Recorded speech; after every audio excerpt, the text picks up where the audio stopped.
दूर किसी जंगल में एक कालू कौवा रहा करता था। कालू कौवा का घर जंगल में एक ऊंचे पेड़ की डाली पर हुआ करता था।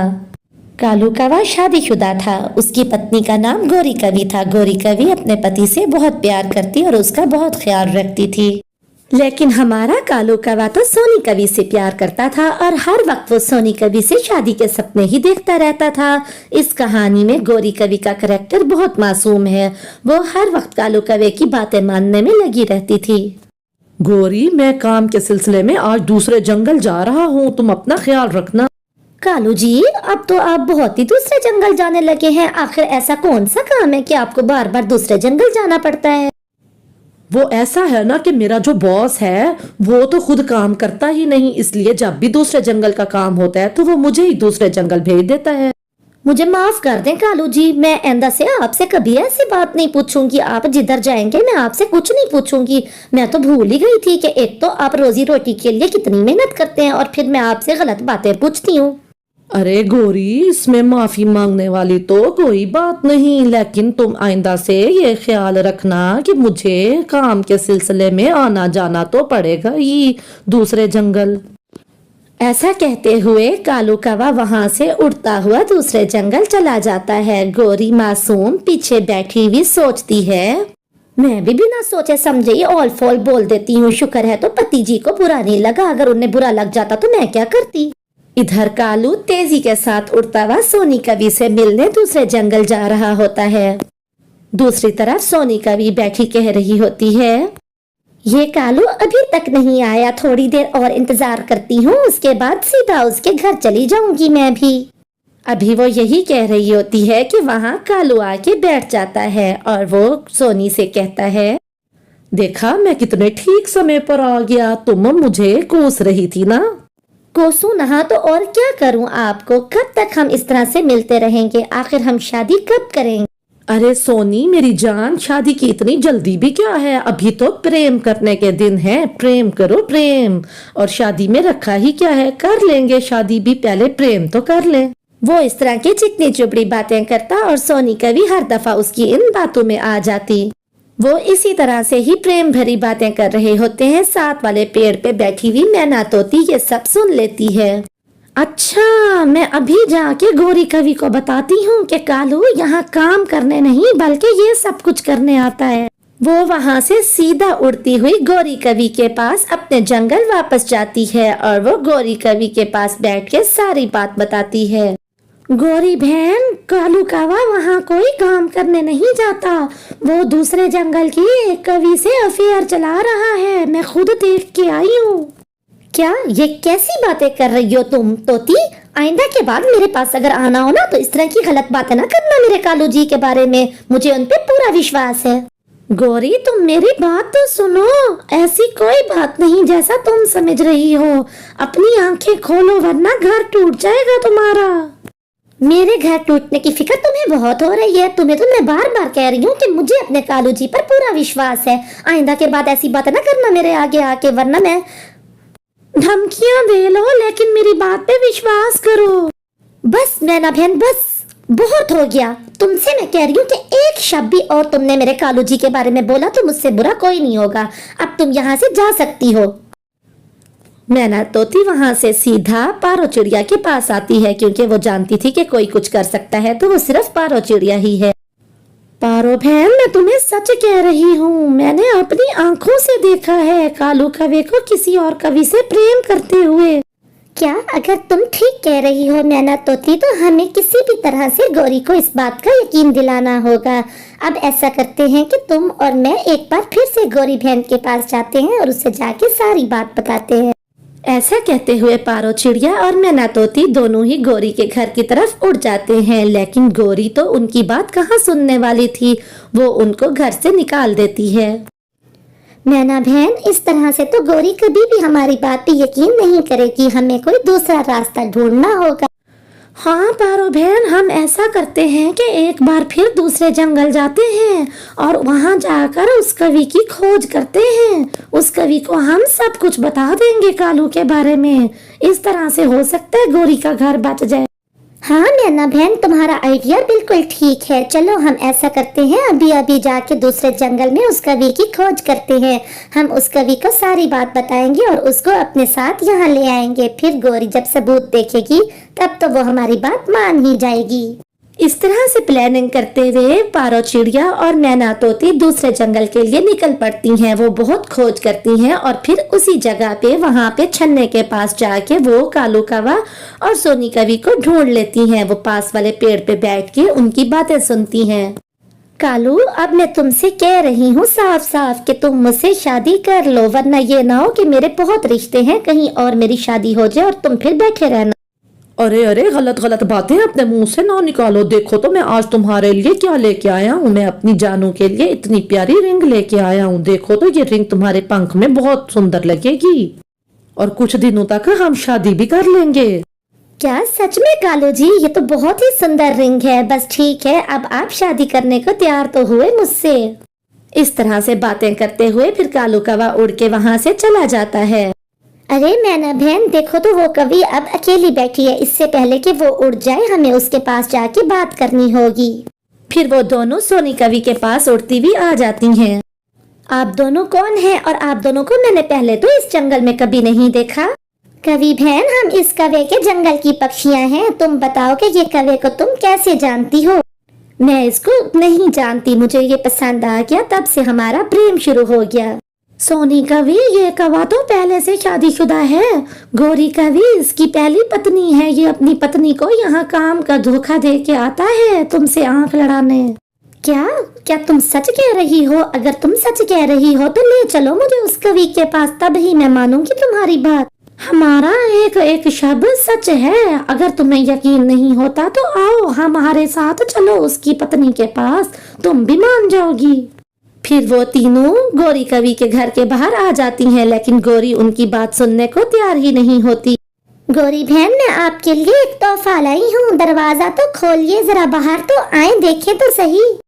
क्या मसला है तुम लोगों को? तुम्हें समझ नहीं आती कि मुझे अपने पति के बारे में कोई बात नहीं सुननी? मुझे उन पर पूरा विश्वास है। मैं किस तरह से तुम्हें इस बात का यकीन दिलाऊं? अब तुम लोग जा सकती। यही वो कवि है जिससे वो प्रेम कर रहा है आजकल और अफेयर चला रहा है। अगर तुम्हें विश्वास नहीं होता तो कालू के आने तक हम यहीं छुपी रहेंगी और जब कालू आएगा तब हम अंदर आके साफ साबित कर देंगी। मैं ही वो कवि हूँ जिससे तुम्हारे पति का अफेयर चला हुआ है और मुझे तो वो अपने आप को कुंवारा साबित करता है। तो अब ठीक है, फिर आने दो तुम्हारे पति को, सबके सामने ही बात हो जाएगी कि क्या सच है और क्या झूठ है। ठीक है, लेकिन अगर ये बात गलत निकली तो तोती और चिड़िया तुम दोनों का तो हाल बुरा करूंगी मैं। ठीक है कवि बहन, हमने सब कुछ सोच समझ के ही किया है। आप जो भी सजा देना चाहेंगी हमें मंजूर होगी। एक बार साबित तो हो लेने दे। फिर वो तीनों छुप के बैठ जाती हैं पेड़ के नीचे और कालू भी घर आ जाता है। कैसा रहा पति जी आपका पूरा दिन? और आप दूसरे जंगल गए थे ना काम के सिलसिले में, काम हो गया आपका? नहीं गौरी, अभी काम आधा हुआ है। बाकी का आधा काम करने के लिए मुझे कल फिर से जाना पड़ेगा। अभी वो यही बातें ही कर रहे होते हैं कि चिड़िया और तोती भी अंदर आ जाते हैं। अरे कालू भैया, हम आपके लिए एक तोहफा लेके आए हैं, कहें तो आपको वो तोहफा दिखा दें हम। अरे तोहफा? मुझे तोहफे बहुत पसंद हैं। दिखाओ, कहाँ है मेरा तोहफा? जल्दी दिखाओ, मुझसे तो अब सब्र ही नहीं हो रहा तोहफे को देखने के लिए। अरे सब्र तो कीजिए भैया जी। मैना तोती, ऐसा करो, उस कवि को जल्दी से अंदर बुलाओ जिस कवि को हमने तोहफे के तौर पर कालू भैया के सामने पेश करना है। कवि का नाम सुनते ही कालू कौवा बहुत डर जाता है। अरे अरे अरे अरे, कवि कवि कवि, क्या मतलब कवि का? अरे क्या हो गया पति जी? अगर वो कवि दिखा रहे हैं कोई तोहफे के लिए तो हम देख तो लें, देखें तो सही कि कौन सी कवि है जिसको ये हमें तोहफा देने के लिए लाई है इधर। ठीक है चिड़िया, तुम बुलाओ उस कवि को। फिर वो सोनी कवि को सामने ले आते हैं। अरे कालू भैया, ये है वो तोहफा जो हम आपको देना चाहते थे, पहचाना इसे? अरे ये कौन है? मैं इस कवि को पहली बार देख रहा हूँ। मैं नहीं जानता इस कवि को। पता नहीं कहाँ से किस कवि को उठा के ले आए हैं मेरे सामने। अच्छा, तो तुम मुझे नहीं पहचानते? तो कई दिन से जो तुम मुझे मिल रहे हो और मुझसे शादी के दावे कर रहे हो वो क्या है? ये सब कुछ क्या है कालू? कालू जी, क्या ये कवि सच कह रही है? मुझसे झूठ ना बोलना। कालू जी, क्या मेरे प्रेम में कोई कमी रह गई थी कि आपने ये काम करना शुरू कर दिया? कह दो कालू जी कि ये सब कुछ झूठ है, आप नहीं जानते इस कवि को। ये तुम्हें सच्चाई का सबूत क्या देगा गोरी कवि? ये लो, मैं तुम्हें देती हूँ सच्चाई का सबूत। ये अंगूठी इसने आज ही मुझे ला के दी है और इसने कुछ दिन बाद ही मुझसे शादी का वादा किया है। तुम मेरे बाबा को नहीं जानते, मेरे बाबा उस जंगल के मुखिया हैं और वो बहुत जालिम हैं। ये तो मेरी अंगूठी है, इसका मतलब सच कहती थी चिड़िया और तोती, मैंने ही उन पर विश्वास नहीं किया। कालू जी, क्या मेरे प्रेम में कोई कमी रह गई थी या मेरी खिदमत में कोई कमी रह गई थी? मैं सोच भी नहीं सकती थी कि आप मेरे साथ ऐसा करेंगे और तुम मुझे इतना बड़ा धोखा दोगे, मैंने कभी सोचा भी नहीं था। तुम उस जंगल में पैर रख के तो दिखाना, देखना कि क्या हशर करवाती हूँ मैं तुम्हारा। अब तुम देखते जाओ कि मैं क्या करती हूँ।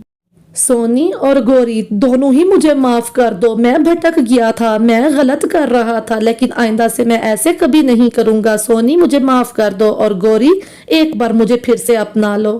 कालू, तुम दो कवियों की जिंदगी बर्बाद करने जा रहे थे। गौरी तुमसे बहुत प्रेम करती है और सोनी एक मासूम कवि है, किसी को धोखा देना अच्छी बात नहीं। हाँ पारो बहन, मैं भटक रहा था, तुमने मुझे भटकने से बचा लिया है, तुम्हारा बहुत बहुत शुक्रिया। और सोनी मुझे एक बार माफ कर दो, गौरी मुझे एक बार अपना लो। सोनी बहन और गौरी बहन, एक बार इनको माफ कर दीजिए। इनको अपनी गलती का एहसास हो गया है, आइंदा से ये कभी ऐसी गलती नहीं करेंगे। फिर सोनी कवि वहां से चली जाती है और फिर गौरी और कालू फिर से हंसी खुशी जिंदगी गुजारने लगते हैं। अब कालू को गौरी की अहमियत का एहसास हो। बाप रे, कितनी बारिश हो रही है। इस बारिश में तो पेड़ पे बैठा ही नहीं जा रहा, बार बार फिसल रही हूँ। सही कह रही हो चुड़ैल, इतनी तेज बारिश में हम यहाँ पर नहीं रह सकते, अब हमें किसी पक्के मकान में रहना पड़ेगा। देखो, इतने सालों से हम सरपंच के भतीजे के इस बड़े पेड़ पे रह रहे हैं, क्यों ना अब हम रहने के लिए सरपंच के घर जाएं? हाँ वो तो ठीक है, लेकिन हम इस तरह से नहीं जा सकते, हमें जाने के लिए पक्षियों का रूप लेना पड़ेगा। इतना कह के वो दोनों पेड़ से उतरते हैं और पक्षियों का रूप ले लेते हैं। गरीब पक्षियों का रूप लेने के बाद वो दोनों सरपंच के घर में आते हैं। सरपंच का घर थोड़ी दूरी पर था। कोई है? जरा खोले दरवाजा, दरवाजा खोलिए, कोई है घर में? अरे आता हूँ। कौन है? इतनी तेज बारिश में कौन आ गया यहाँ पर? कौन है? देखिए, हम पूर्व वाले जंगल से आ रहे हैं, इतनी भारी बारिश में हम आगे नहीं बढ़ सकते। आपका पक्का घर देख के हम यहाँ चले आए, थोड़ी रहने की जगह मिल जाए अगर आज रात के लिए। क्यों? यहाँ रहने की कोई जगह नहीं मिलेगी, मैं तुम्हें पहले बताए देता हूँ। चले आते हैं, ना जान ना पहचान, हम तुम्हारे मेहमान। ऐसा कहते हुए सरपंच उनके मुंह पे दरवाजा बंद कर देता है। देखा तुमने, कैसे हैं ये लोग? दो लोग मुसीबत में हैं और इन्होंने अपने पक्के घर में थोड़ी सी जगह भी नहीं दी। तुम्हें याद है भाग्यवान, जब इस सरपंच का इकलौता बेटा खेलते खेलते तालाब में गिर गया था? हाँ, मुझे याद है, घर में कोई नहीं था। सरपंच की पत्नी अपने घर में सो रही थी। अरे जी, क्या बॉल तो अंदर चली गई, अब मैं क्या करूं? अब मुझे जाना होगा। बचाओ, अरे कोई बचाओ, मैं डूब रहा हूँ, बचाओ। आवाज़ें सुन के उसकी मम्मा भी वहाँ आ जाती है। अरे कोई बचाओ मेरे बच्चे को, अरे बचाओ, कोई है, मेरे बच्चे को बचाओ, वो डूब रहा है। अब कुछ नहीं हो सकता चुड़ैल, अब मुझे ही बचाना जाना पड़ेगा इसको, वरना ये डूब जाएगा।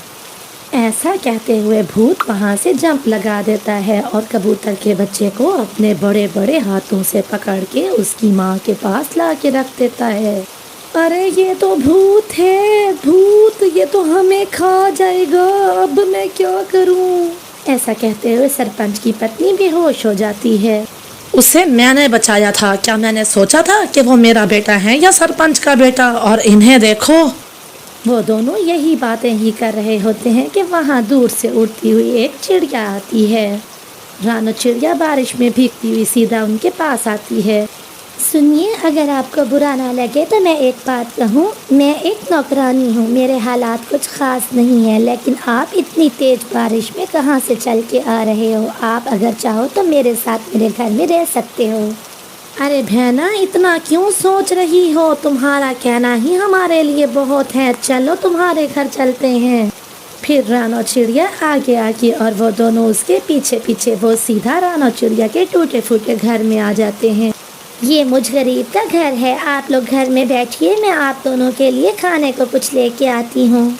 आपकी मेहमान नवाजी का बहुत बहुत शुक्रिया बहन, हम आपका ये एहसान कभी नहीं भूलेंगे। ऐसा कह के रानो चिड़िया तेज बारिश में उनके लिए दाना लाने चली जाती है।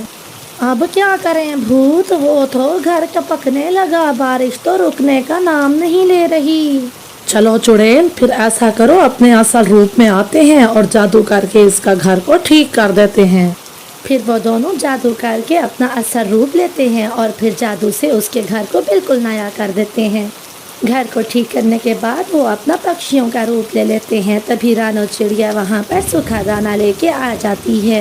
मैं सरपंच के यहाँ काम करती हूँ और मेरे पास यही कुछ ही खाने के लिए है। इतना ना सोचो बहन, जो तुमने प्यार से ला के दिया हमारे लिए वही बहुत है। चलो हमारे साथ खाओ तुम भी। चुड़ैल, भूत और रानो चिड़िया सभी दाना खा लेते हैं।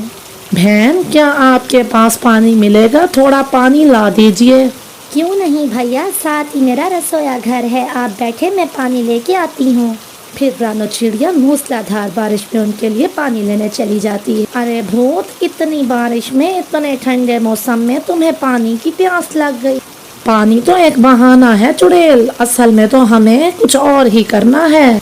चलो अपना चुड़ैल रूप लो, क्योंकि सरपंच के तालाब से सारी मछलियां हम इस गरीब रानो के तालाब में डाल देते हैं। अकड़म बकड़म बम्बे बो, सरपंच के तालाब की मछलियाँ रानो के तालाब में हाजिर हो। कुछ ही देर में उनको रानो की जोरदार आवाज़ आती है। अरे ये क्या, मेरे तालाब में इतनी सारी मछलियाँ कहाँ से आ गईं? चुड़ैल और भूत भी वहाँ आ जाते हैं। देखिए तो, मेरे तालाब में इतनी सारी मछलियाँ कहाँ से आ गईं? अरे बहन, कैसे आई हैं, इस बात को छोड़ो, ये देखो कि ये वापस चली ना जाएं, जल्दी से जमा कर लो। फिर वो दोनों भी मिलके रानो के साथ सारी मछलियाँ जमा करवा देते हैं। अरे बहन, इन सारी मछलियों को सुबह जाके बेच देना और अच्छे पैसे मिल जाएंगे तुम्हें।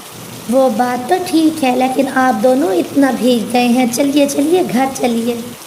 जैसे तैसे रात गुजर जाती है और सुबह भी हो जाती है, बारिश भी रुक जाती है।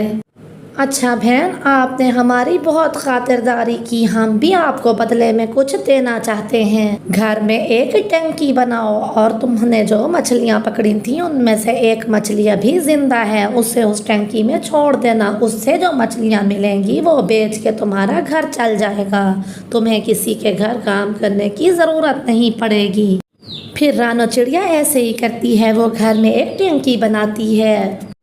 अरे इतनी सारी मरी हुई मछलियों के बीच एक जिंदा मछली, इसका मतलब वो दोनों कुछ और ही थे और पक्षियों का रूप लेके मेरी मदद करने आए थे। फिर रानो चिड़िया वो जिंदा मछली अपनी टंकी में छोड़ देती है और अगले ही दिन बहुत सारी मछलियाँ आ जाती हैं। वो उन्हें बेच के अपना अच्छा सा घर बसाती है, वो शादी भी कर लेती है और खुशी खुशी अपने घर में रहने लगती है।